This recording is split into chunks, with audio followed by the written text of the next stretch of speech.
নমস্কার বন্ধুরা, বাঙালি রান্নাবান্না চ্যানেলের নতুন ভিডিওতে সবাইকে স্বাগত। আজ আমি বানিয়ে দেখাবো তালের পাতা পিঠা, যা নতুন কায়দায় এবং দেখতে হবে একদম পাতার মতন, খেতে হয় এতটাই নরম।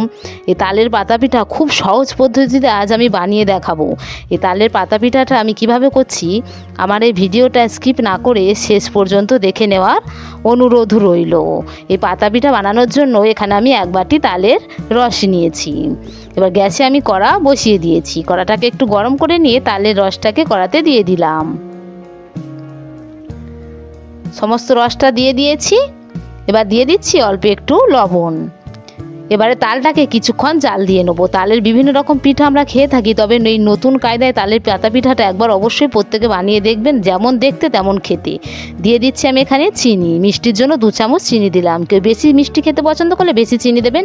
এবার এখানে 1 বাটি তরল দুধ আগে আমি জাল দিয়ে নিয়েছিলাম, সেটাকে ঠান্ডা করে দিয়ে দিলাম। আর দিয়ে দিচ্ছি 2টো তেজপাতা, তাতে সেন্টটা ভালো লাগবে, খেতে ভালো লাগবে।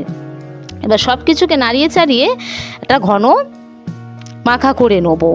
তালের এই পাতা পিঠাটা এতটা অপূর্ব হয় দেখতে যে বানিয়ে কাউকে দিলে সে বুঝতেই পারবে না যে এটা এত সহজে বানানো যায়।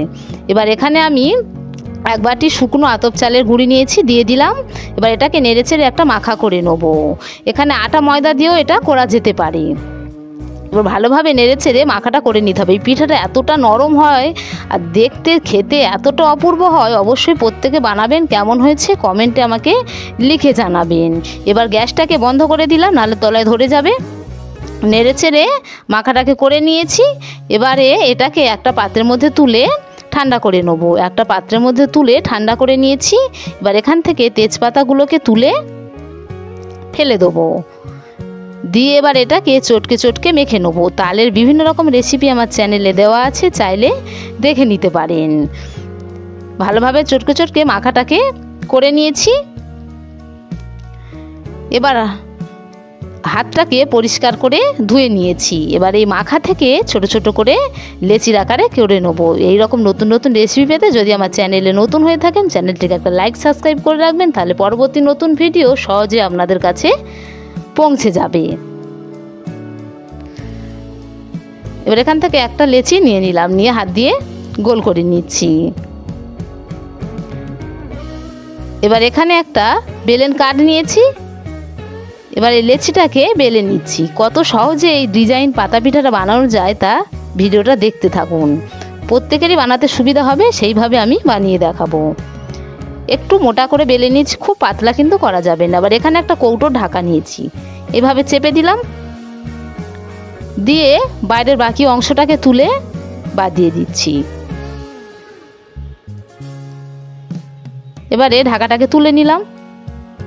এবার এই ঢাকা দিয়ে এরকম সাইড থেকে চেপে নেবো, পাতার মতন করে নেবো। দেখুন খুব সোজা, এইভাবে চেপে দুদিকটা পাতার মতন করে নিচ্ছি। এবার বাকি অংশটাকে তুলে বাদ দিয়ে দেবো। দেখুন কিরকম পাতার মতনই দেখাচ্ছে। এবার সাইডগুলোকে একটু চেপে চেপে সমান করে দিচ্ছি।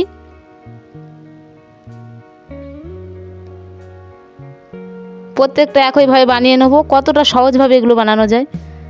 পাতাগুলোকে কেটে নিলাম। এবারে পাতার ওপরে ডিজাইন করব, তার জন্য খানিকটা মাখা এখান থেকে নিয়ে নিলাম। নিয়ে এবারে এইভাবে হাত দিয়ে লম্বা লম্বা করে নিচ্ছি। চেপে চেপে এটাকে লম্বা করে নেবো। একটু সরু মতন করতে হবে, খুব মোটা রাখা যাবে না। এবার একটা পাতাটা টেনে নিলাম, নিয়ে এবার পাতার মধ্যে একটু জল লাগিয়ে নিচ্ছি, তাহলে এটা খুলে যাবে না। এবারে এইভাবে সাইডগুলোর কানা ধরে ধরে চেপে দিতে হবে। এইভাবে প্রত্যেকটা কানা দিয়ে চেপে চেপে দেবো। দিয়ে মুখটাকে এইভাবে ঘুরিয়েই বসিয়ে দিলাম। একটু চেপে বসিয়ে দিতে হবে যেন খুলে না যায়। এবার দুদিকের মুখটাকে একটু চেপে দেবো। পুরো পাতার মতনই হয়ে গেল। এবারে ছুরির পেছন দিকটা দিয়ে একটু ডিজাইন করে দেবো, তাতে দেখতে ভালো লাগবে।